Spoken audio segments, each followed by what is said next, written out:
Play video. Play your video, Lilia.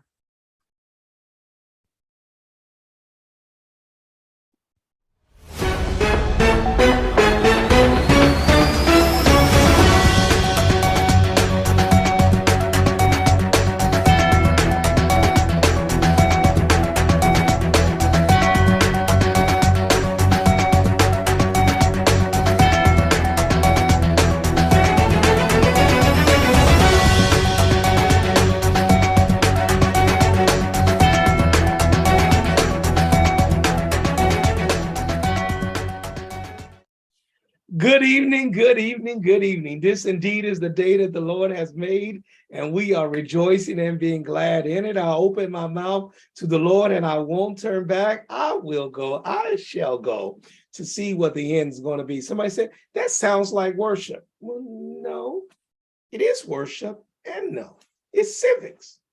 And I believe that to be a real Christian is to be engaged in civics. Again, Jesus said, render unto Caesar that which is Caesar's, and render unto the Lord that which is the Lord's. So we're called to be a seminal, to go back and forth between these worlds. We are called to be engaged in politics and in public policy and in the public sector. We're also called to be witnesses for the God that we serve. So I'm certainly thankful. My name is Adolphus Lacey, just in case you don't know, those who are joining us in Bethany Nation, those who just stumbled across this broadcast, delighted to be able to have you as we seek to engage in things more from a secular basis, but we're rooted in a biblical or a Christian understanding, but we can still critique all of that today as we continue to do so. But one of the things that we do as we evoke ourselves, even in this place, I'm going to try to do something different. And you felt it because I said, you getting ready, Sister Liz. I'm going to ask Sister Elizabeth if she will open us up in prayer. Certainly. Heavenly Father, Lord God, we thank you for this day. We thank you for the new mercies that you've afforded us. We even thank you, dear God, that you continue to expand our thoughts, allow us to be able to question and to help inform each other. We ask that everything that is said, that it allows us to be able to both struggle and wrestle and respond with kindness, respond with more curiosity than ever before. In these changing times, dear God, you are the one constant, and we thank you for this. In Jesus' name I pray, amen. Amen. Certainly thank you for that wonderful prayer. Now we continue in our picking up. We're in Civics. This is Civics 3. And for those of y'all who are trying to figure out our modules, we did Civics 1, then we did Civics 2. This is 3. And now this is not, we did 3.1, 3.2. Today is 3.3. So that's how I'm going to mark the classes, even though some of the stuff might be repeating, but it might be new. And let me just say that, just in case you all don't know what I mean. I thank God for the opportunity to be able to preach for Pastor Warnock for his 17th anniversary. Oh, it was a crowning achievement. And everybody said, Pastor, I ain't never heard you preach like that. That's what they said. I said, and you ain't never heard me preach, because I preached that sermon about 7 times before I preached it for Warnock. But I added different elements. So along this journey, we're going to go back and grab some stuff that we already learned, but now we have a way to be able to apply it. So that's what it, so don't think of it as that, wow, I missed Civics 1, now I can't come in at Civics 3. No, you can, but you still gonna be able to find out, you're gonna miss certain things, but you'll be able to grasp certain things. Because all it is about just trying to grasp it. And really what I'm trying to do is apply it to the same thing, to be able to apply the same information with the new information that we have right now. That's what we really want to do, is to try to make sure you understand what you have. So I am delighted. And so today we're looking at, for the next few minutes that we have together, elections have consequences. Now, also, those of you, again, who are on Facebook, I encourage you, those of you here also, tag and share. It'd be surprised who watches this broadcast. I mean, I'm like, wow. Even Pastor Warnock said, you know, after the election, he's coming in. He said, what school you teaching? I said, Bethany Nation. That's where I'm teaching at. Come on in. So again, please share. People, you'd be surprised. People be able to pick up and be able to come forth in there. Because also those of you who are watching Facebook, you have to come in unless, and I'm not trying to penalize you. Is there a way that they can get the handout without coming into Zoom?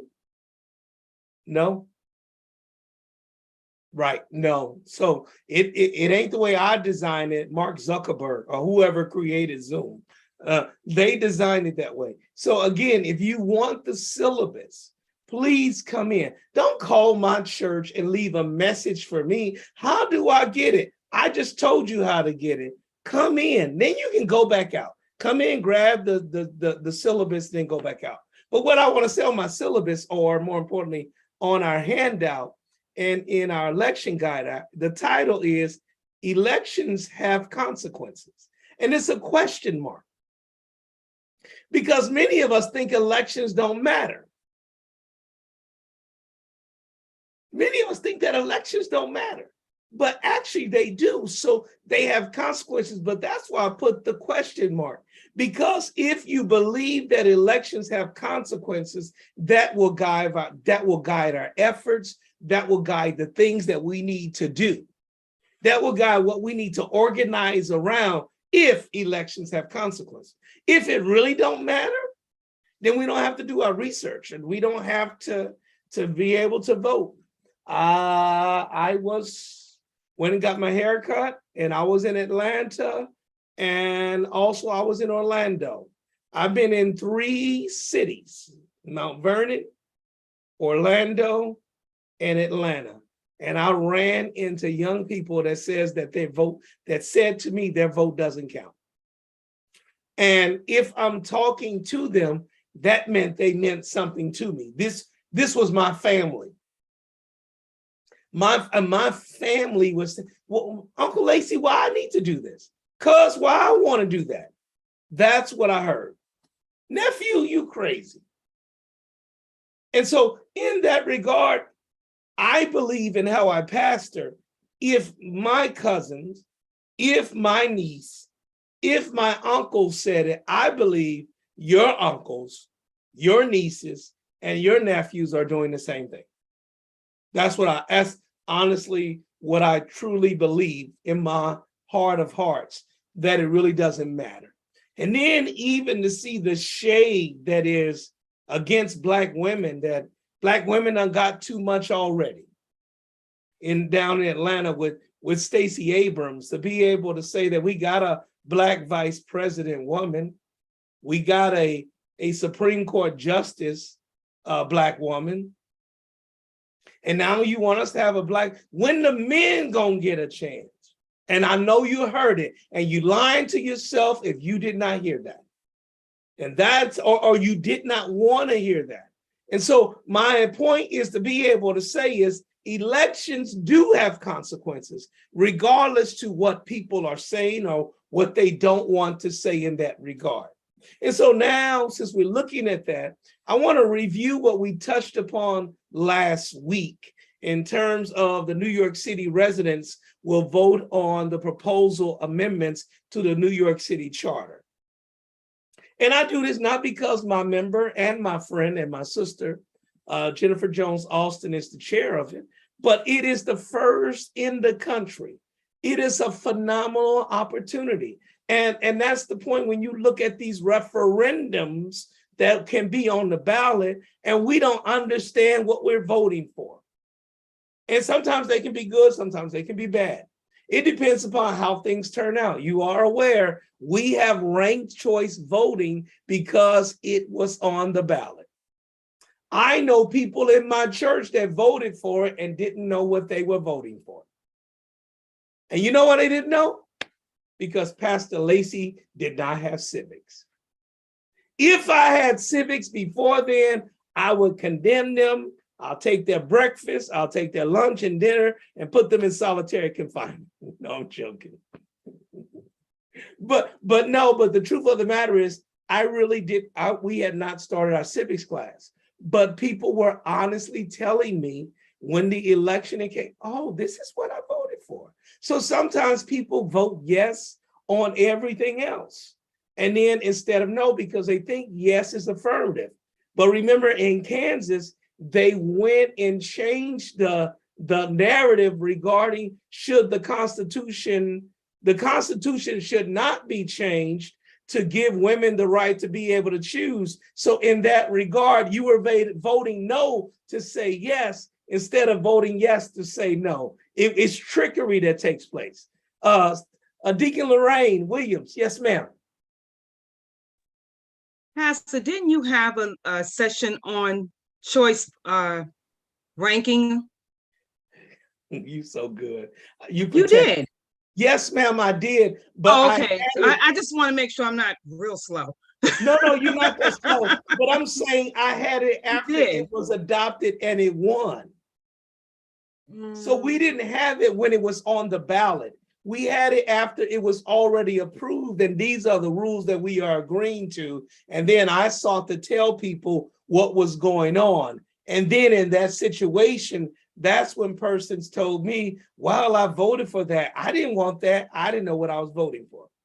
Okay, because I recall you educating us on it and making us aware of the advantages and disadvantages, or the pros and the cons of it. So I do remember that. So, okay. Just want to make sure, because you cover a lot with us. Thank you, Pastor. Perfect. Thank you.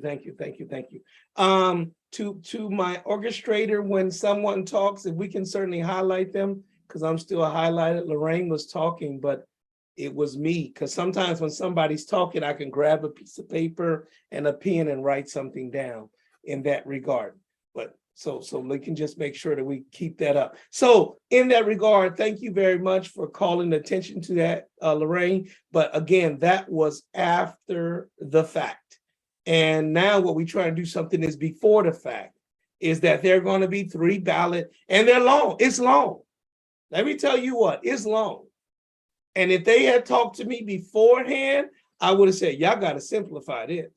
I mean, because let me tell you this, if you send me a text message that's beyond 3 sentences, I ain't read it.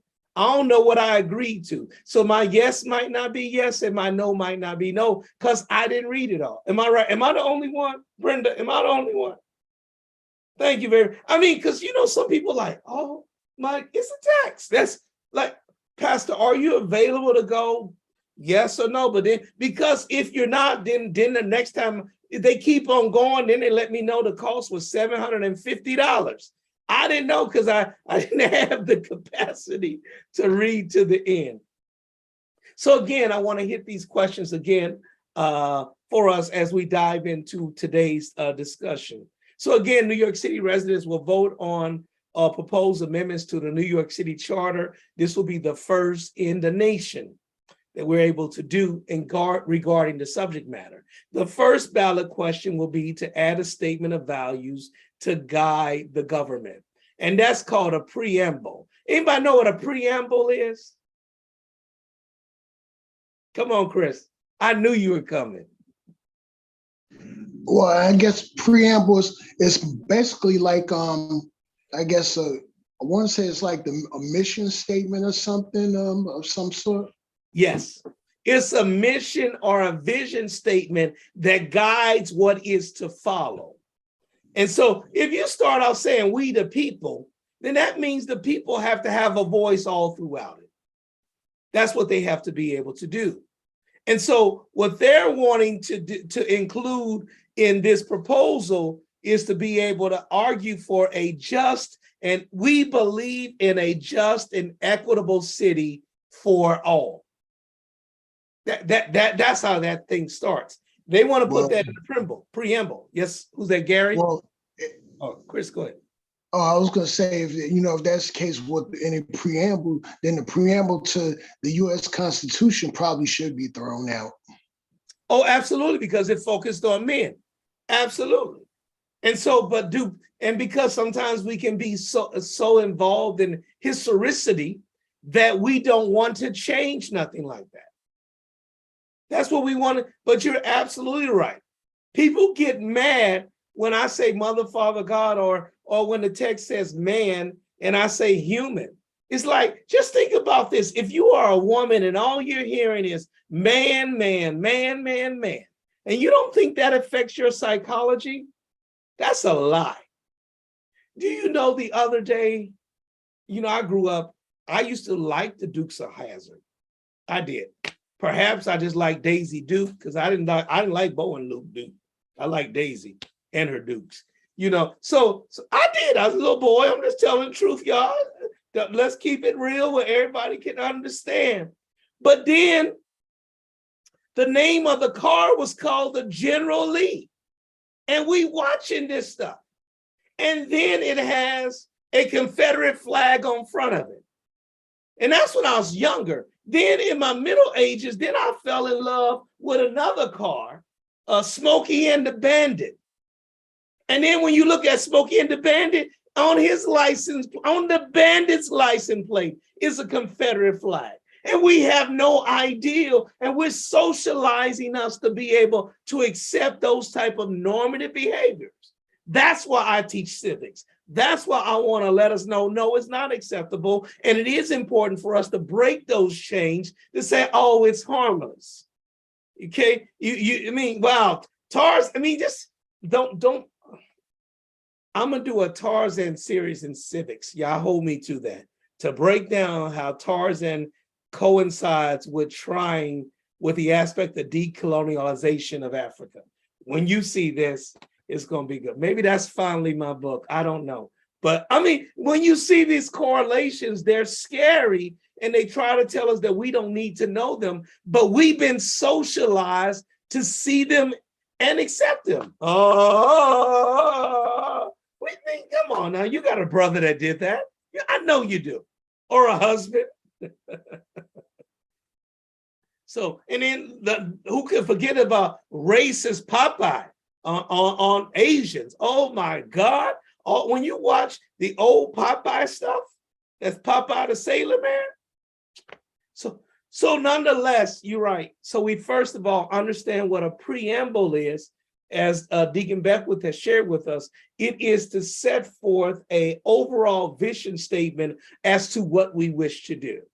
And the point forward is that if you don't live up to your vision, it's important to point it out and say no.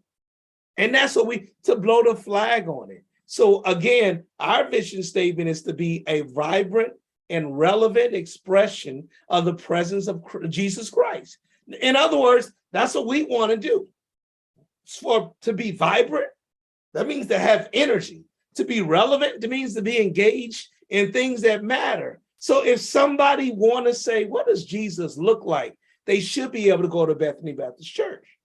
Now, if they go to Bethany Baptist Church and they don't see that, then our vision is faulty. I forgot the text right here. There's a text that's in Matthew, in the synoptics, in Matthew, Mark, and Luke, and John, where Jesus heals the boy that is after Jesus and the disciples, Matthew, Mark, and John. Peter, James, and John come down from the mountain. They are met by a father who is complaining to Jesus. He says, I brought my disciple to your sons, but they couldn't heal him. Later on, we found out, because all they're arguing about is who's going to be in control, who's going to be at the right hand, who's going to be. But in the midst, this son is hurting himself. And he brought him to Jesus' disciples, but they couldn't heal him. And that's what people do. They don't know what to do. They call the church and say, let me call the church and see if somebody can help me. Let me call the church and see if what can happen. And then what happens? So I called the church and they could not help me. So again, are we living up to our vision? That gives you a great avenue to be able to expand. But secondly, the establishment of a racial equity office. plan, and commission, which sort of now answers the lacking of the first. So if you're going to have a vision statement that says you want a just and equitable city for all, in other words, trying to deal with past and continuing harms and reconstruct and revise and reimagine what New York City can be, you got to be able to hold it accountable. And so therefore, what they're asking for is for citywide agencies to specifically, not pacifically, that's an ocean, specifically to plan something. And this every 2 years. And it would include strategies and goals to improve racial equity and to reduce or eliminate racial disparities. If I was able, my markers, I can't do it because y'all won't be able to see it. My markers, I haven't used them, they went dry. So I had to get some darker markers. But there is a difference between equality and equity. And a lot of times people want to go with equality. And so therefore, equality can just say everybody's the same. Versus equity is treating everybody the same in light of where they are. So equity has some fluidity in it, as opposed, no, we're all the same. No, we're not all the same. We're not. Some of us start with some disadvantages, and how is that met? And are you aware? And if you don't know, I want you to tell your children. When your children are taking standardized tests, if they have any challenges with these tests, they can actually begin to apply. I know you might hate the label, or they might hate the label, but they can be able to apply for an extra 10 minutes on the test or 15 minutes on the test. That is available. Why are you trying to prove a point? If you having a test that's culturally biased in the first place, you might need those 10 to 15 minutes. Are you all aware? Can anybody shed light on that? Lorraine, will you help me? Am I right about that? You are 100% correct. But Pastor, in our communities, so often we look at having the extra time added on as a hindrance to our children. But we have to parents have to realize that every child is not equipped the same way. Mm-hmm. One child, their attention span may be shorter than the other child's, and they're easily distracted. So, like you said, they request for the time. It's a form. I forgot the form because I've been retired for 3 years now, happily retired. And I don't remember all the numbers, but there is a form that the parents can apply, put in for their child so they can have time and a half, not an extra 15 minutes. If the test is 2 hours, they get 3 hours. And thank God now the tests are not even timed. So the children have as much time as they need. And that could be a little bit of a disaster because you have children that lunchtime, you have to bring the lunch to them. And because they can't leave until they finish their test, because you don't want them to leave and then come back, talk to someone else at lunchtime and get answers or whatever. So, but they can get extra time. And they can also have, you have some children who are not as fluent as they should be with their reading. And the test can be read to them if it's written in a form of an IEP. Yes. When you know that your child has a problem with certain things, you request for them to be evaluated so that they can get the proper services that they need. Right, I love that, and we want to seek to try to, and again, if I work with I saw Deacon Randolph log in. Our vision for our scholarship ministry has been beyond trying to help kids while they go to college. I like to help kids prepare for college, and that's one of the things that is in there to try to get, once we figure out the baseline of this child, whatever help that they need to get, we want to find them to have it and to be able to know. And also, again, I know we got stigmas and stuff like that, not wanting to hold a child back, but it's amazing. There's a book out too about with hockey players. I forgot the name of this book, but hockey players typically have set out, they don't know I'm in class. They need to be in my class. That was spam. But hockey players are typically held out one more year. And actually typically our non-Black families, particularly white families, put their child in later. Black families, because we need more income, we got to go back to work. As soon as we can put a child in school, we put the child in school, whether they prepared or not. And so if the foundation now starts to get rocky, it gets further and further. So now to just say it's equal that this child who started school earlier than they could in a lower educational system, because education can be determined by a zip code, versus somebody else who started school late and homeschooled in a higher district. And now when they come in, they get the same resources. And we say, but it's equal. No, we don't want equal. We want equity to try to meet the difference where they are to be able to get a better goal. That's what they're arguing about, these things, trying to meet people at they are, that the office would plan and commission to be able to measure and set forth these goals. Good stuff. And then the last issue on the ballot is the measure of the true cost of living, which I really love. I mean, it's amazing. And we kind of are stuck with that because as African Americans love the federal government more than state governments.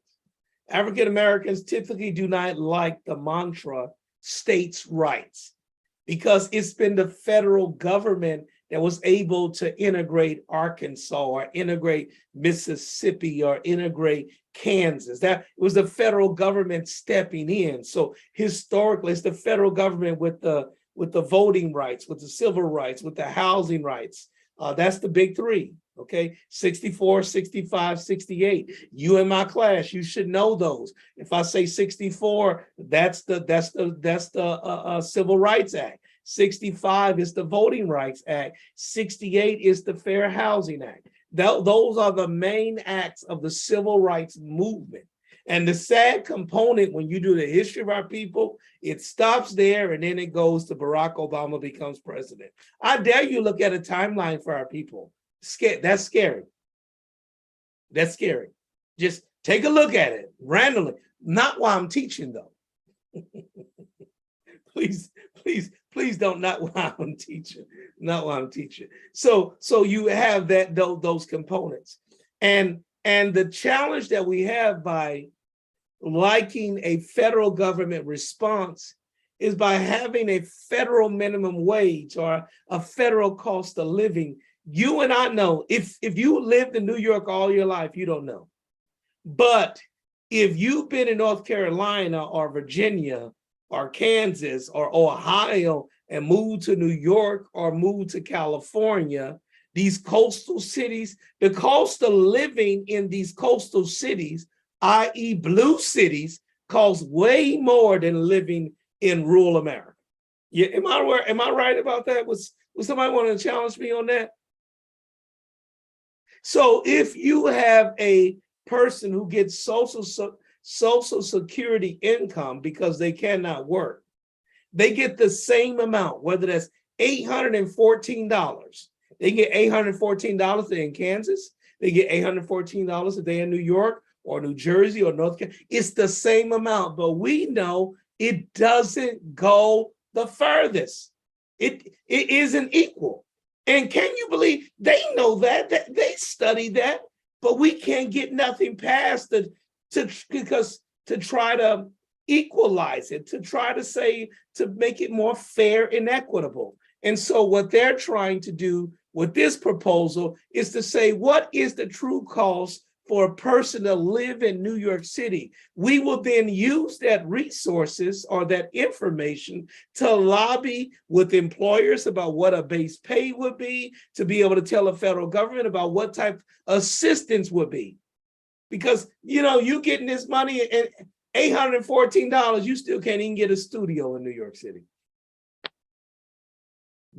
with housing authority, NYCHA, in that regard. So I wanted to just pull those three things up. I'm going to a meeting with Jennifer on Thursday, so I'll be able to share more, but I certainly want our church to be a leader in it, but I want my people to be able to articulate it. Again, basically having a preamble to say that we're for equity. Secondly, create an office to try to enforce equity. And lastly, be able to measure the true cost of what it costs to live in New York City.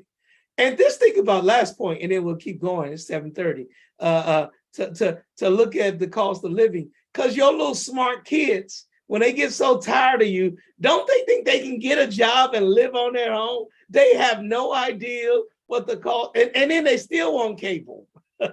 They still want an air conditioner. They still want parking. I mean, are you aware of what you want? And I think being able to have something real like that will be able to teach them those type of things. Any questions on that review? We dealt with it last week, but I rushed through it in light of what we covered. Okay, that being said, let us continue on to our branches of government, which is a review, but we're going to go deeper. So remember, the three branches of government are legislative, the executive, and judicial. And I love, and Nancy Pelosi always, I mean, Madam Speaker, I love what she always says is that because our Constitution isn't guided by the Declaration of Independence that we all like to quote in terms, particularly that preamble. But no, we're guided by a Constitution. And in this Constitution, it is set out in priority. And it's very, very interesting how we can, and it's so funny to see all these people, the particularly Republicans, where they would love to carry a piece of the Constitution. In the Constitution, as powerful as the president is, Article 1 is first. It's the legislative branch. It starts with the people. And in that regard, you're talking about 535 members. That's what that is. In a bicameral system. Again, one has 100, the other has 435. We know that. We reviewed that. And that's where it's first start with them to be able to legislate. But what it says is being able to legislate is not power in of itself. You need somebody to execute, because 535 people cannot execute what we legislate. So now we have to have an executive. And we only have one executive and at a time, and that's the President of the United States. You all see what I'm saying? Legislators write the rules and the laws. The president executes them. And then when the president chooses, the president can do things outside of the legislative, and we call them executive orders. And sometimes executive orders can be overlooked. They can be like, symbolic, but can anybody name me one famous, Gary, tell them the most famous executive order of all?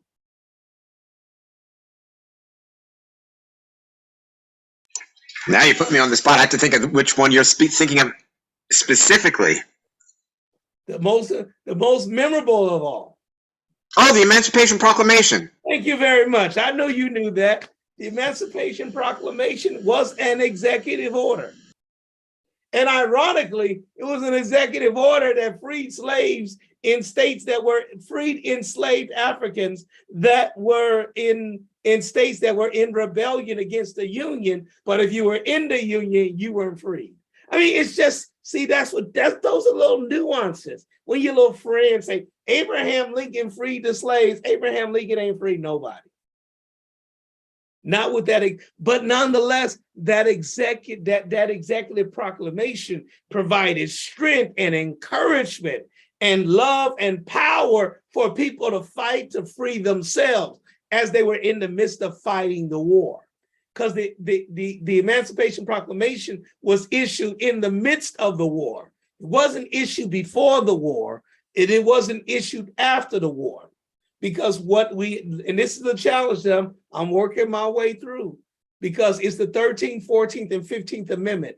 We who are descendants of those who were enslaved are legislative people. It took the 13th Amendment to free us, the 14th Amendment to give us citizenship, and the 15th Amendment to give us the right to vote. 3 amendments. And guess what? If you try to pass those amendments today in this climate, they would not pass. That's scary. And that's what I'm moving forward to do when we're looking at this. Because now, Article 1, legislators write the laws. Article 2, the executive execute the laws. That's what he's in, commander-in-chief in charge. And judicial, with 9 justices, they interpret the laws, but they can't make you enforce it. If you ignore a Supreme Court edict, well, they got to rely upon the executive government to be able to enforce it. Did y'all know that? Are you aware that they have no budget of their own? That if they need money, they have to get money from the legislative branch to give them the money.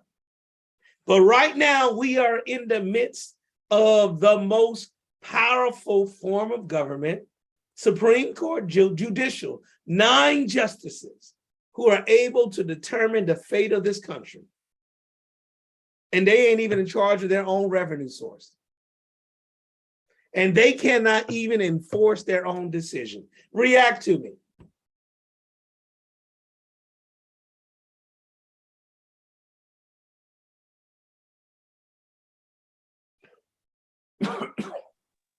Anybody? Yeah, well, one of the things that I've noticed about the Supreme Court, yeah, they can't, and I think it's because over the past few years, judges have been, judges have been picked, basically along the lines of, they're always, nominated at the discretion of the president, because the president is the one that, makes the choices.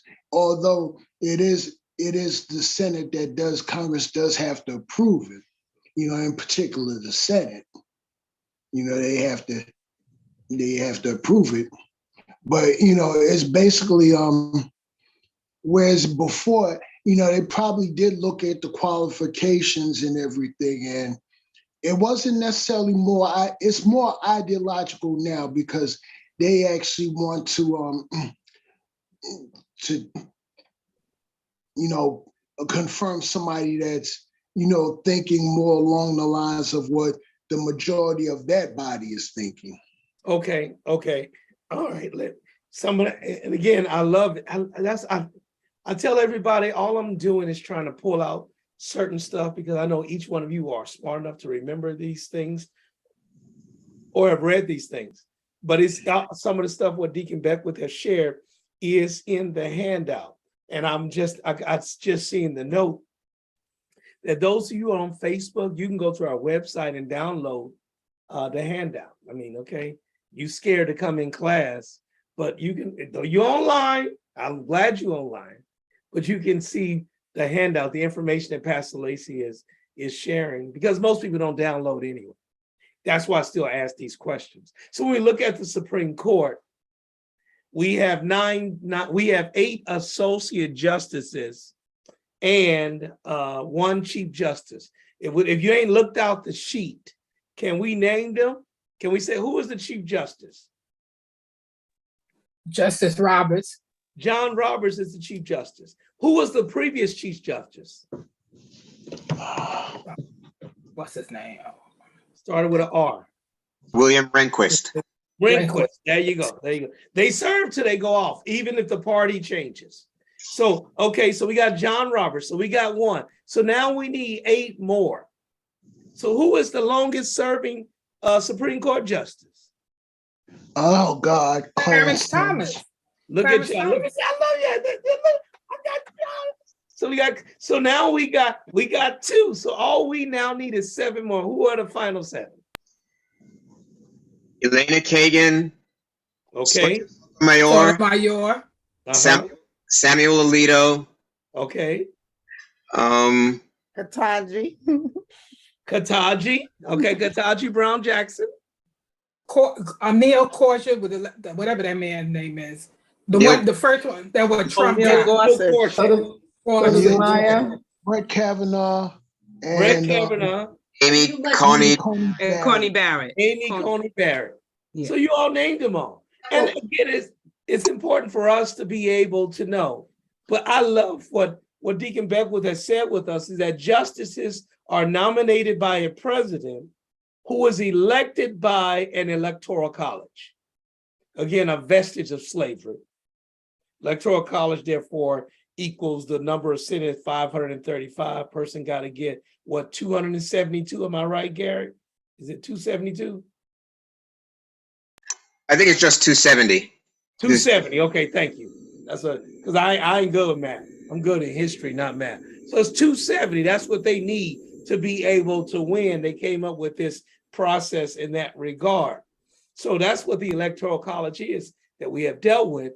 But then they must be confirmed by United States senators who are elected by popular vote. Now, it took an amendment in Congress to do that because up until maybe 50 years ago, some states allow governors to appoint their senators or legislators to appoint their senators. Now, governors can still appoint their senators in the case that somebody dies or the spot is advocated, but they were trying to do that. And it's so interesting as Cameron is trying to run in Louisville, Kentucky, that, and remember, Louisville, Kentucky has a Democratic senator that Mitch McConnell helped rewrite legislation to take the power, should he die, which is what Donald Trump wants to happen.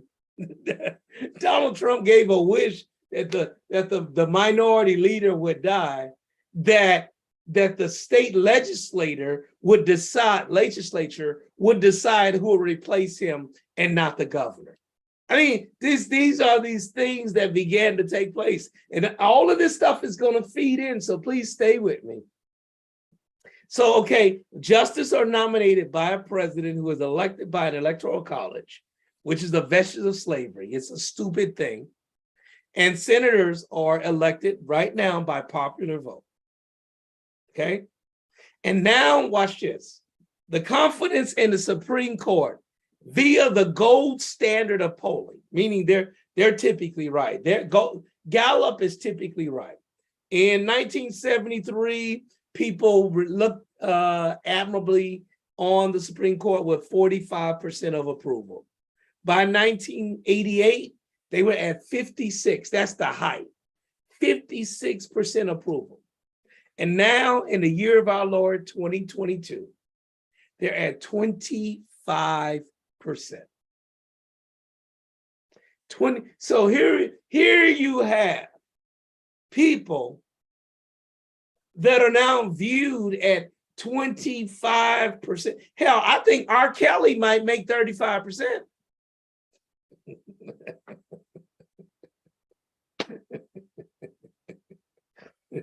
I hope I don't get canceled. But 25% is real. 25% is real low. Come on now, y'all. Y'all know you still go to somebody's place and they still playing a backyard party and all that stuff. Party people, happy people, all that stuff. So let me leave that alone and stay what I was saying. The Supreme Court, 25%. Wow. Pastor, go ahead. Doesn't that just go to show you that the last three justices, the votes were not close at all? They were primarily Republicans that voted them, and in the past it has been more partisan, more where Democrats and Republicans voted for the justice. So it's very, very political how they got in. That is correct. No, you hit it very, very, very, very hard, Jackie. You hit it very hard. But it also started with the person that nominated him to begin, who was the president at the time. That is correct. Because the fact that Trump was a one-term president, but yet he got 3 justices in there. That is correct. Trump is a one-term president, was able to get Neil Gorsuch, Brett Kavanaugh, and Amy Coney Barrett. Coney Barrett. You have Mitch McConnell to thank for that. That's correct, because he was able to block Neil Gorsuch, therefore block Barack Obama's Merrick Garland in that regard. And that's what they sought to do. And if that was the case, then they should have held Amy Coney Barrett was voted in right before the election in that regard. And what's interesting in this regard, when you look at, again, is that when I talk about the Electoral College and popular vote, it is scary to know that 5 of your Supreme Court justices were put in office by a president who did not win the popular vote. Tell me I ain't good. Cash App Adolphus Lacey. No, I mean it. Tell me I'm not good. Oh wow, yeah, I just thought about It that. just hit. I know. It just hit you. Go ahead, tell him, Chris. Yeah, because the 2 that Bush appointed, let's see, Roberts and Alito. and then the 3 that 45 did. That's correct. 5 Supreme Court justices. The president did not win the popular vote. I mean, meaning that more people in America voted against the president than voted for him, regardless to how much it is. But they won because of, and even narrowly by this stupid thing called the Electoral College. And so sometimes they say we run up the score because of people in New York and California. But the point is, if you're American, you are American. So what? I'm in New York or I'm in California. What do you mean to me? I got to be in Scranton, Pennsylvania for my vote to be able to count?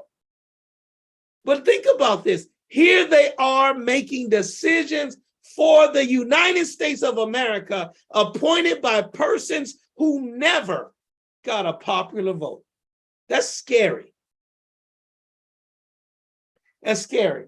And from that group, 1, 2, 3, 4 of them are Catholic. And 5 are Catholic. 5 are Catholic, and 1 grew up Catholic and switched to be an Episcopalian.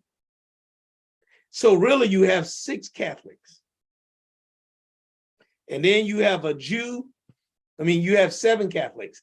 And then you have a Jew and a non-denominational.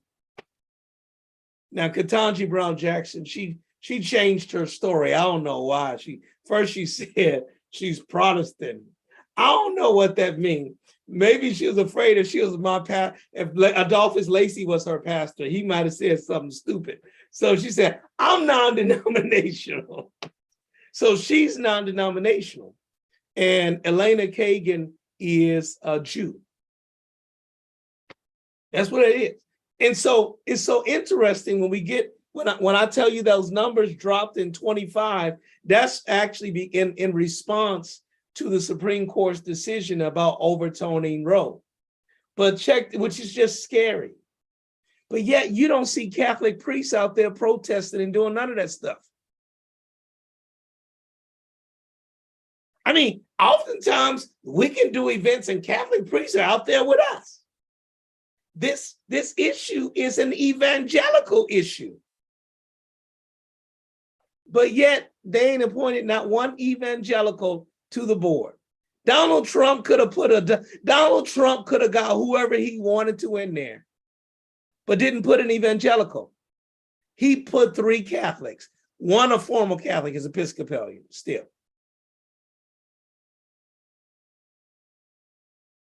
What y'all think? React. I don't know. There's no right answer, wrong answer. Just food for thought.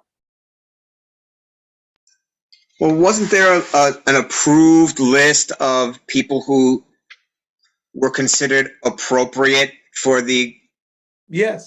I don't know whether it was coincidental that they happened to be Catholic, and it's ironic because I was looking at something else. How many Catholic presidents have there been? We have all of these people who are Catholic on the Supreme Court, and there have only been two Catholic presidents. Biden and JFK. Right. And it took 60 years to elect the second one. Right. In this very wonderful open country of ours. Well, push it further. Can we go graduate level? Or how deep do you want to go? No, we can go, but because where do all these Supreme Court justices come from? Oh, well, we can talk about that too, since I happen to have been at the school with two of them at the same time. Yeah. Because Sonia Sotomayor is Princeton class of 76, and Elena Kagan is Princeton class of 81, and Samuel Alito is class of 72. And where do they go to law school? Yale or Harvard. That's correct. It's okay. Now, therefore, remember the thing about evangelism is anti-intellectualism. Yeah, do I need to break it down? Y'all see it? No, break that down. Break that down. Okay. So you hear them. So Harvard and Yale is supposed to be the bane of their existence, but that's where you want to go. If you want to be president, if you want to be a senator, if you want to be certainly a Supreme Court justice, you're going to go to Harvard or Yale Law School. It's like almost 90%, more than 90% went to those just two schools. And so the others, they like Donald Trump would talk all of that trash, but his people went to Harvard and Yale. Remember, he railed against it, but when it got time to choose, he picked somebody from Harvard and Yale for law school. And that's the way the system is set up, whether you're a Democrat, whether you are a Republican. And it's the thing about Republicans, particularly with evangelicals, is that they like state schools. So somebody going to Bob Jones ain't likely to go to Harvard. Harvard is too liberal for them. And I'm gonna do this to you all just to give you a homework. Bob Jones was the one that brought in this abortion case because Bob Jones was getting money. Bob Jones University was getting money and wanted to engage in segregation.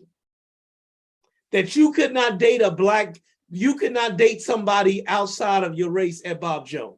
Is that, and Liberty College is in that same spiel. So those whole crew, once you've been taught about God and gays ain't nothing and blacks ain't this and that, you can't go to Harvard and Yale that has inclusive policies. So they never make it up to the top. They never make that list that Gary said. But yet they're used in that list.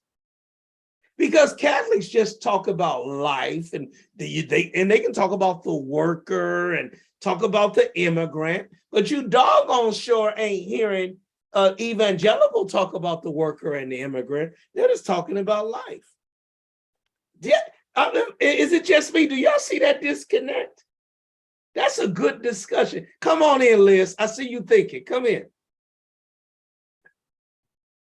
So this is new material for me, but my reaction about the presence of so many Catholics is that, again, it's about a skewed view for me and thinking, we talked about whether this meant that you are kind of like, padding the deck.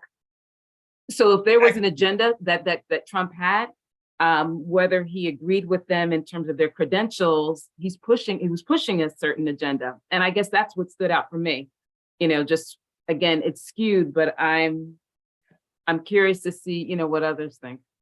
And like you said, for this person who gets it, I mean, when somebody says I'm a preacher, I'm a pastor, oh, you're a father. We still use Catholic jargon and all of that as a sign of morality. And the biggest fiasco that the church has been engaged in, the Catholic Church has been behind in terms of the molestation of boys, so we got this in here, but yet this morality thing to be able to say that when you're looking for this, and I want, if I had enough time to let you know, it's not just skewed in this time, it's skewed for a long time, not just right now. And Gary dropped the hammer, but yet you can't get a Catholic president. But why? How can you get Catholic judges over and over again? I mean, even Clarence, watch this, Clarence Thomas, he said he's Catholic. Whatever he is. He said he didn't do nothing to Anita Hill, so I don't believe nothing he said. Go ahead, Deacon Beckwith. Okay, so at the point you were making about including all these evangelicals, at least including them on the list, even though they may not go up high, I mean, it's basically almost the same as when you have resumes, stacked for a job. I mean, it's like you got these people with these, that have somewhat good credentials, but I guess their education level isn't that up there, but they're only going to look at certain things. And if, certainly if you see something with Harvard or Yale up there, that's probably going to hold just a tad more weight than, than somewhere like, let's throw it out here. Like, I won't even throw a state school, or maybe something like Virginia Union. No, I got you. No, but I would say, no, it ain't a tad more. It's a lot more. I mean, that's why you remember, we're in a brand society. To be able to have a Mercedes says something. To have a Rolls Royce says something. To be able to fly first class on Emirates, it says something. To be able to say, I graduated from Harvard Law School, that says something. Even though you might not be as smart as somebody who graduated from the University of Missouri at Kansas City, or from NYU, or from University of Chicago. But the point is, the standard has already been set. And I love that Gary put it in undergrad. It's Princeton is in that group. It's Princeton, Yale, and Harvard. But when it comes to law school, it is just Harvard and Yale. That's who there's nobody else in the college. You can get people every now and then, but if that's your overall goal, then that's where you want to be able to go. So yeah, so I love that. And as you all see this, I wanted us to see this. There's a Catholic skew. There's a skew, not only is it a Catholic skew of this current Supreme Court justice people, who therefore, if they are to be good Catholics, then they have to be pro-life. As they have to be. Remember, they're trying to push to create excommunication that Joe Biden can't have communion. Some fools are doing that, So that you got that skew, and then you also got a skew of a majority of the court being appointed by people who lost the popular vote. And now here goes to my point. If y'all thought that was deep, we get deeper. The Supreme Court is in session. And they went in session on this Monday. And the Sunday before the Monday, they have what's called the Red Mass. Not the Red Wedding, for those of you all who like my favorite show. But the Red Mass, and there they articulate what is the vision. Like they wear red because it's symbolizing the Holy Spirit, that these Supreme Court justices might be able to speak like God. So they're doing that, trying to remind that this symmetry as we're starting. And that's what happens when we saw Ketanji Brown Jackson come down on Monday. Now, she wasn't in that worship service. I think only one Supreme Court justice was there at the worship service for that, because again, that certainly goes against church and state, but nonetheless, they still have it. But I want to say, as we close out, there are three cases that will actually fundamentally reshape America that should make you scared and mad. And it should make you, I remember homecoming is Sunday. So you're supposed to invite 5 people. Now I'm telling you now, when I tell you this, you need to find some people in Atlanta, in Nevada, in Ohio, to be able to call, to be able to vote, because this one blow your mind on. First of all, the Supreme Court is going to look at the Voting Rights Act. The Voting Rights Act of 1965. And they're going to look at eliminating Section 2 of the Voting Rights Act. That case is called Merrill versus Milligan, and that's in Alabama. And in that regard, in Alabama, watch this, Alabama is 25% African American, but there's only, they want to put all the African Americans in one district. Alabama people said we're big enough, the NAACP and all that stuff, divided into 2 districts. And like, no, we want to make it 1 district. And so remember when we looked at the Voting Rights Act of 1965, you had Section 5 and Section 2. This 5, see, I told you, yeah, it just don't, I got to get my markers. I'm sorry. 5 and 2, you can't even see it. So I gave my markers. Please order them for me for my board. So you got Section 5 and 2.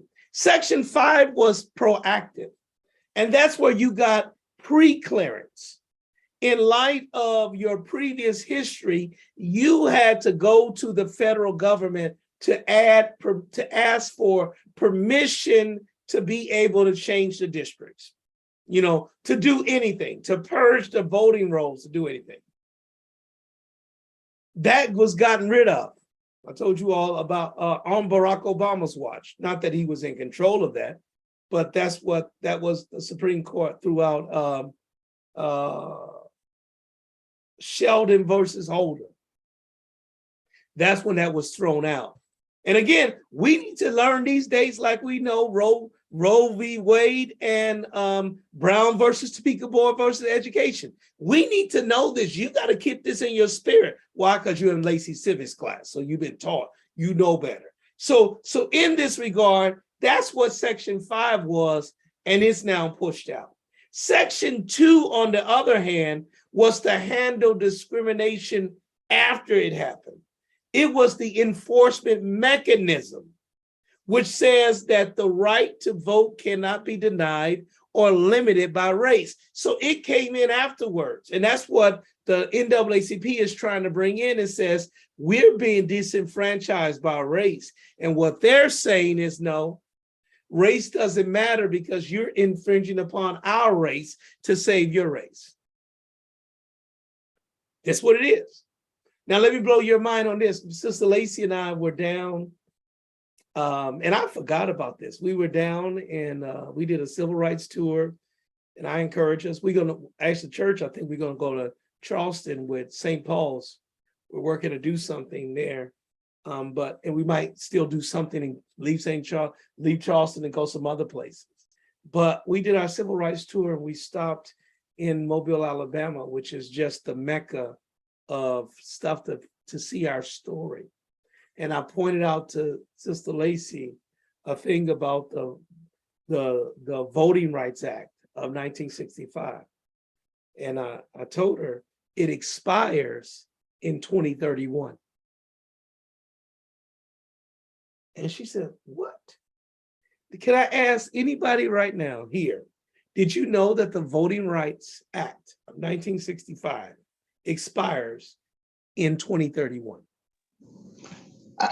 I've been hearing about an expiration date, but I didn't know what it was. Yeah.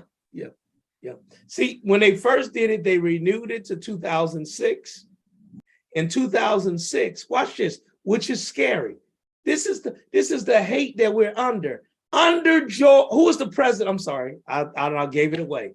Under George W. Bush in 2006, the Voting Rights Act was renewed for another 25 years and amended, and it was named in honor of Fannie Lou Hamer, Rosa Parks, and Coretta Scott King.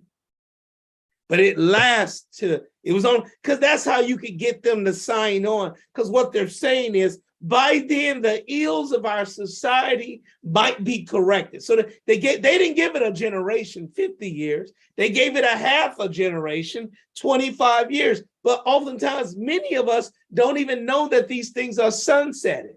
Watch this. That's the same thing with some of the tax policy. A lot of these tax policies, a lot of these things are for 10 years. And what they end up saying is people will be addicted to them, that now is pressure for you to take them out. Here's case in point, and I'll get your reactions. Currently, senators in California, in Florida, and in Texas, I believe, are arguing for taking away Medicare and Social Security. And what they're saying is they want you to vote on it every 5 years. And that's the same thing that happened with the Voting Rights Act, but they put it like 20 years. And then after that, they went 25 years. That's the point. So whenever you got, so it's been amended 5 times. So I didn't have enough time to go back and see which was the last which were all the changes. But the last change was 2006 that we have right now that expires in 2031, that the Supreme Court gutted Article 2 of, and now Article 5, and now they're trying to get rid of Article 2. Elizabeth. So nine years, I mean, that's going to affect multiple generations. The fact that would occur in my lifetime, in your lifetime, it just seems disingenuous. Like, why have this expiration date? Well, that's the only way you can get people. They still got to get people to be able to sign on to it. So 25 years, you're thinking, think about what your white friends say. It's okay, Barack Obama was president. Look at you. Well, there's no more racism. It's okay. It's okay. That's kind of their language. And so they're saying it's difficult now, but it ain't always gonna be like that. So now they put a timeline. And then again, also what they do with the debt, they just kicked it down to another Congress to be able to vote on it, to be on the line. But that is scary. Yes, that's right. A post-racial America. That is scary to know that people can begin to vote on our rights. And if you vote on that, then you want to vote and say we can go ahead and put people back in slavery, that they can be 3/5 of. I mean, that's the point, that they're going back. Conservative, there's nothing progressive about what these conservatives are doing. They're believing that the past is better and they're retreating back to the past. But they're ignoring that in the past, Ruth Bader Ginsburg was confirmed with 97 senators. Bob Dole was the majority leader in a Senate controlled by Republicans. But now we can't even get that. We can't even be civil in that. And that's scary. The Voting Rights Act is up in 31.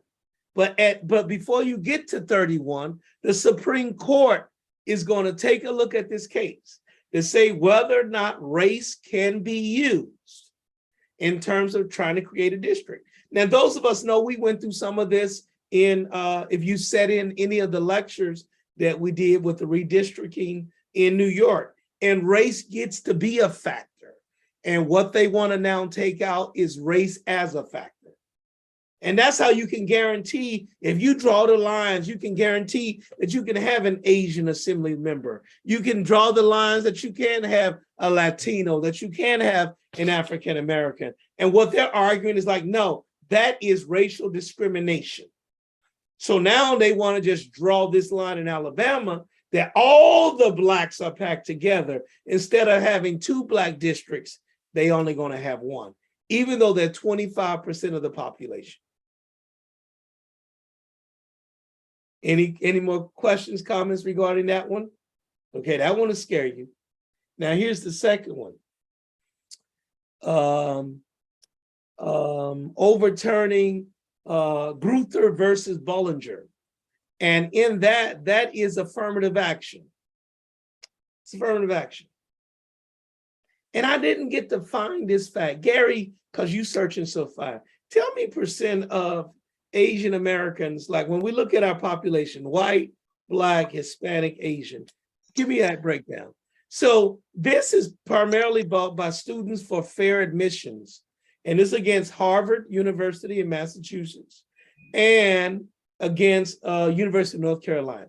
And what they're arguing against is that race should not be used in trying to determine the student body population, because the Asian Americans believe that they've been smarter than the African Americans to go to these are top tier schools. These are top 10 institutions. And since they couldn't get in, they're now suing and saying that they were therefore racially discriminated against. That's what this lawsuit is. That's what this lawsuit is right now. It's coming up in there. It's saying that you can't go in and take racial past or racial history, because remember, that's equity. No, it's equality. It's all the same right now. I got a 700 on my test. They got a 650. Why are they in and I didn't get in? That's what this is ultimately about. And the reason it was challenged before and it was able to prevail, but it was able to prevail because Scalia had just got shot. So he wasn't on the court to be able to vote. I'm just telling you the fact. John Roberts is against it. And I know Donald Trump's 3 appointees are against it. And this is likely to go down to affect affirmative action scholarships. Gary, you found the numbers yet? Yeah, I did. You ready? Yes, sir. Okay. Currently, 59.3% white, non-Hispanic. 18% or almost 19% Hispanic Latino. 12.6% Black, and Asian is 5.9%. There you go. That's what all I want to know is I knew we were about 12%, almost 13%, they're about 6%. And that's what I'm saying. That divide and conquer. Here you have still in America, even though we are the minority majority, here we are being divided, Asian community and the Black community over this. That's what this is led by Asians. They did not get into Harvard or North Carolina or Stanford because of their policy. And let me just tell you, I know guidance counselors, I know admissions counselors to be able to say, it just ain't about the best score. They're trying to get a whole diversity in there, and race is part of the equation. That's what isn't it wonderful as I see my parents on here, and you hear your child might have somebody from California, and they might be, Asian, or they might be Latino. You kind of like that. Then if your child went all the way to California, go to school, and then they roomed in with somebody from New York. That's ridiculous. You don't want that to happen. But if you stay in New York, you don't mind somebody being with Brooklyn, rooming with somebody from Utica. You think it sort of helps this thing. And then they try to say the race and that, but they said, no, race cannot be a factor, because they said it was giving Blacks a hand up. Well, wait a minute. Let's take it to a local level now. And let's talk about the high schools in New York City, because especially the top specialized high schools, Stuyvesant, Bronx Science, Brooklyn Tech. What is the makeup of those populations of those schools? A lot of Asians are in those schools, and a lot. I think the majority of Stuyvesant is Asian, if I'm not mistaken. Mm-hmm. So, I mean, who's to say that it's like they have, it's like on that particular way, they actually have those advantages there. But are they trying to say that if they, I guess maybe because it's New York, but every place else they don't necessarily have that type of advantage? Well, no, it is. Well, they're arguing that they don't for those. It's again, you find You got to find and they're funded by somebody that's doing it. You got to find the right person that fits the right case for the person to respond. Let me just switch. So for example, when you look at Brittany Griner, people will say, well, she's a basketball player and she's gay. That don't make her the most likely candidate for people to get behind. So you finding what is the best candidate. And let's also remember that's what Harry Reid said about Barack Obama. He's a clean, Black, intelligent. So you're seeing these things that I'm making this up, and he said that, but what did Jesse Jackson say he wanted to do?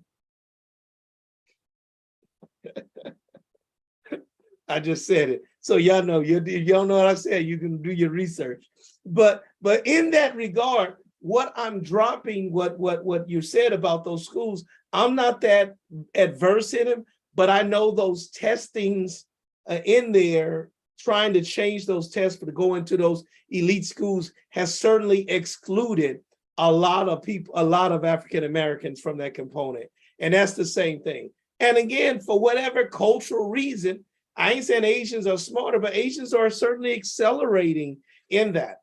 And that's what happens. You know, Asians, Koreans are extremely awesome in women's golf. They are. And then given a chance, Black women have actually dominated women's tennis. And it's still the future of the tennis to be able to draw money. African American men dominate the NBA. But you can have the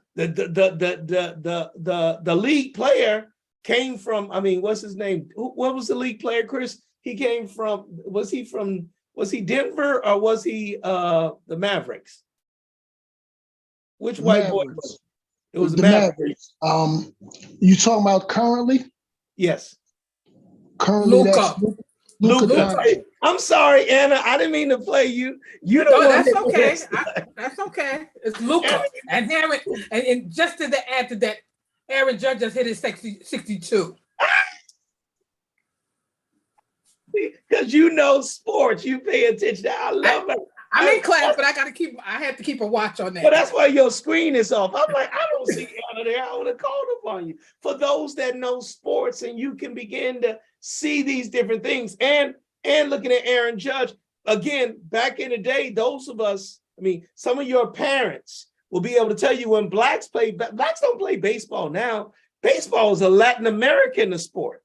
Latin Americans are playing baseball, not Blacks ain't playing for no. These are Latin American. So the point is, people can excel for what they're groomed to be able to achieve in. And that being said, it does not necessarily make one better or one predisposed to do something or not. It depends upon the opportunity. But what I think, which is different from the sporting field, and when you're in an academic field, is that from listening to them, is that they're trying to create a community. And in this community needs to have diversity. And if you don't have diversity in the community, it retards itself. That's why nature don't like when you have relations with your cousin or your sister. Something happens with the offspring of it. It rejects it. You're not supposed to do that. You got to go further away from it to be able to grow and for it to develop. Nature does that. That ain't the Bible to me. That's nature. And so that's what they were saying. They want to get somebody from, and then when you've got great schools, they want to get somebody from China, somebody from Ghana, somebody from Mumbai. Those are the things that happen, but they're saying, well, but my test score was higher. Because your test score was higher didn't mean your interview was, or your attitude would be in that place. So those are the things that say, but nonetheless, they're picked up, and we got to take a look at this. It's a very, very serious question that took place. And some of the people had said to me, and they got mad at me, Pastor Lacey, can't believe you taking your behind over there to stop Asians. When we do stuff, do the Asians come over to here? I'm just telling you what they said. I didn't give you my response. The last one, So we got Supreme Court is going to look at the Voting Rights Act, looking at Section 2, Murrow versus Milligan. And then we got affirmative action overturning Gruther versus Bollinger. And that's in Harvard, Massachusetts, and North Carolina. And then we go back to the great state of North Carolina, where I wish my North Carolina ministry, maybe that's an assignment for my North Carolina ministry. There's something going on in North Carolina. Y'all got to grab a hold to. And in North Carolina, which is Moore versus Harper. And what they want to do is to inculcate gerrymandering. Does anybody know what gerrymandering is?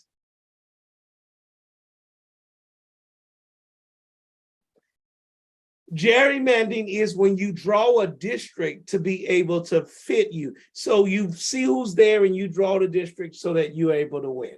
Like, so the leading parties draw districts so that they can create safe districts so that nobody is never challenged in their district. Well, yeah, isn't that, yeah, I was about to say, you've talked about that earlier when you talk about Alabama. That's probably about the most blatant and, I would hate to say disgusting display of gerrymandering that there is. That's correct. But, and watch this, one would have thought that that would have been the one for the lawsuit, but it just depends upon how that goes up through the cycles for the right case to match. And so what they're arguing, which is a brilliant argument, because when you gerrymander, so for example, how many elections do we have on election day? On November the 8th. Is that election day? Usually November 3rd. It's November 3rd? So it's election is the first Tuesday? So it's the 3rd. Okay. So how many elections do we have on November 3rd?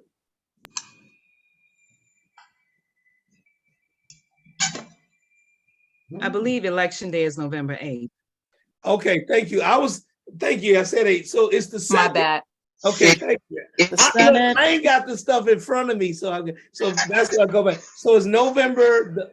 It's Monday after it's the first Tuesday after the first Monday, so it can never be November 1st. So it's either the 2nd through the 8th. So this year, it just happens to be on the 8th. Okay, so it's November the 8th. All right. So how many elections are held on November the 8th? We have the Senate for the governor. Okay, not how many people are running, how many elections are held on November the 8th? Elections are run by who? Oh, wait.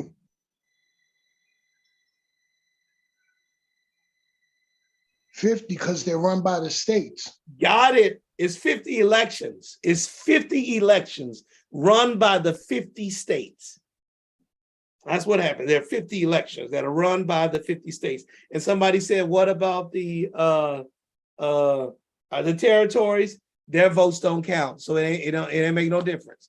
That's why we say no taxation without representation. That's why we certainly want statehood for Puerto Rico, statehood for DC. But again, it's only 50 elections. And the problem that we have is the states determine how their elections ought to be held. The Constitution only says it has to be held, according to Gary, because he might be wrong. So that's why I said, according to Gary, the first Tuesday after the first Monday. That's what he said. That's what the Constitution says. That's the only thing that they're guided upon. Then they're guided upon that they cannot use race to be involved in none of those things. That's what they seek to be able to do. That none of that stuff can be held in place. And so what they're arguing is then the states draw the districts and the rules for the elections. And when they draw the rules for the elections, they gerrymander and create these districts, and then we appeal and we go to a federal court or a state court, excuse me. And the state court says, this district is not fair, redraw it. And they're saying, you're giving power to the court. The people elected state legislators who are supposed to, it is their job to draw the districts. So they believe in now political gerrymandering. Oh my God. Just don't even fake the front. We won the seats. We get to draw the seats the way we won the seats. We get to draw the districts the way we want to. Why? Because we won. Not about being fair, but because we won. Those three, listen to those, and all of those things still got to do with race. And all of this is because we didn't want a white woman to be president of the United States because she called our kids super predators. Charlie Rango did. Auntie Max did. All of them supported that crime bill. But yeah, and Hillary didn't even vote for the crime bill. She just hasn't been married to the husband who pushed and signed the crime bill. And because of that, we got 3 Supreme Court justices who are going to systematically undermine what it means to be an African American in this country in terms of our voting, in terms of affirmative action, and in terms of how our districts are drawn.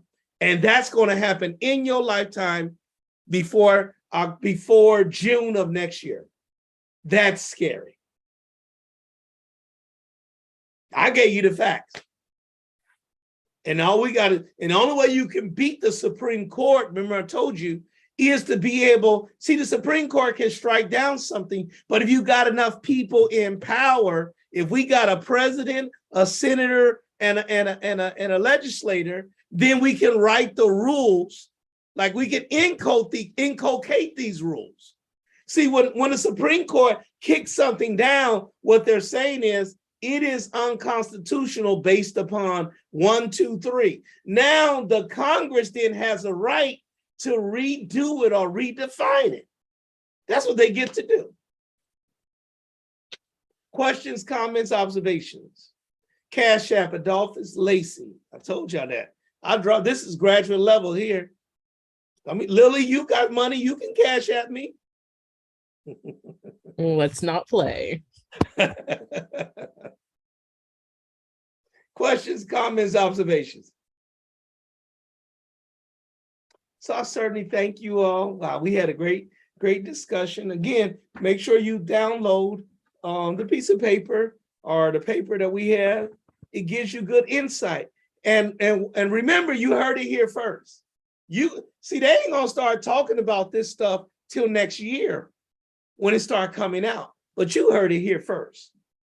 And that's what we're trying to do. Now that you heard, now that you know more, you can do more.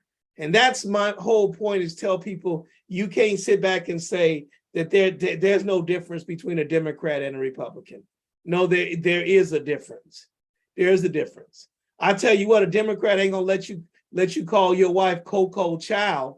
Okay, that ain't that. I don't, just in case y'all didn't know that. It's amazing how Donald Trump ain't. I tell you what, Donald Trump ain't gonna talk about my wife. Donald Trump can talk about what's that little man from Little Mario? What's his name? Rubio. Florida. Marco Rubio. Okay, Rubio, Mario, whatever his name is. Donald Trump talked about him, called his wife ugly.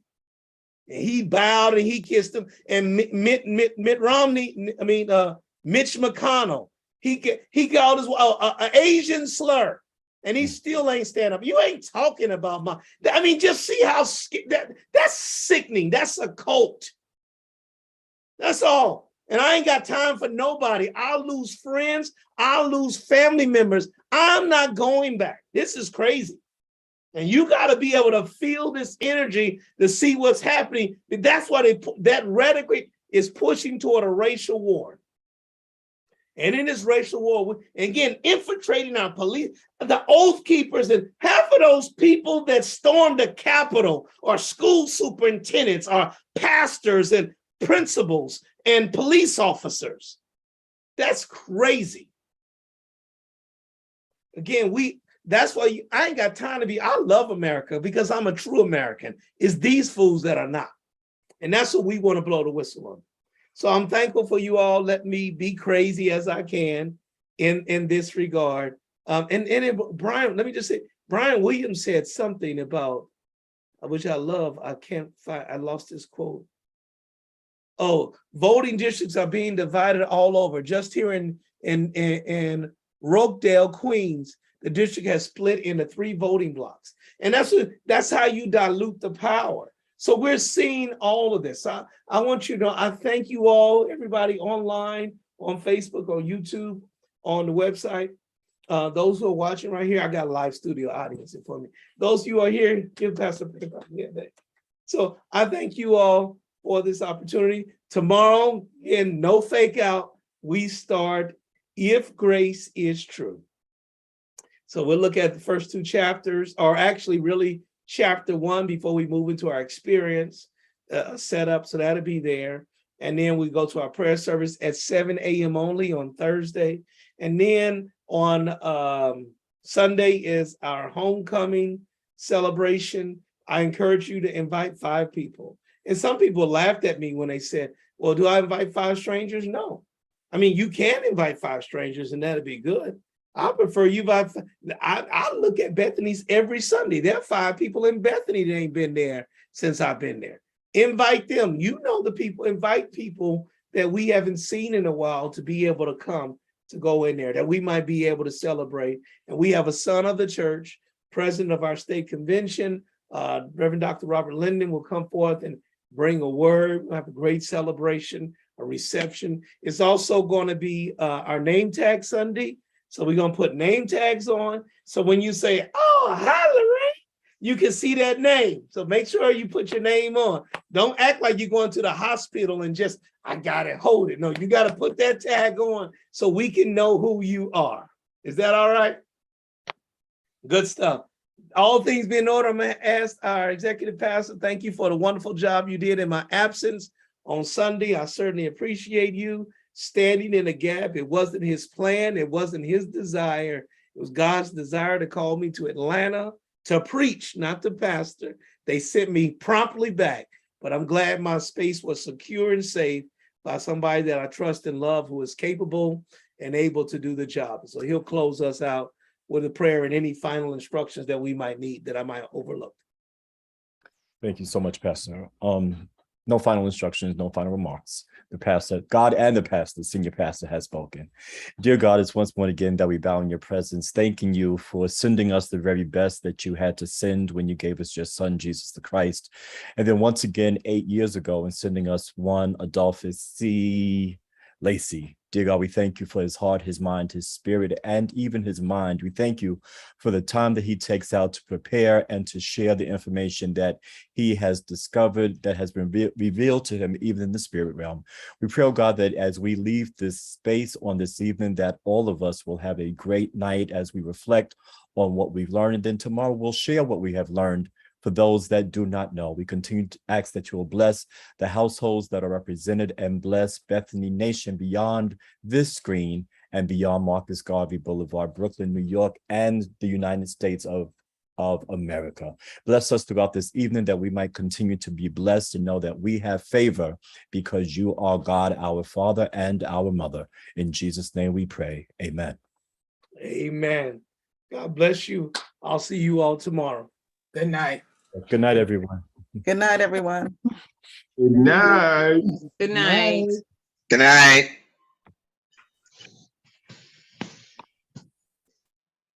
Mhm.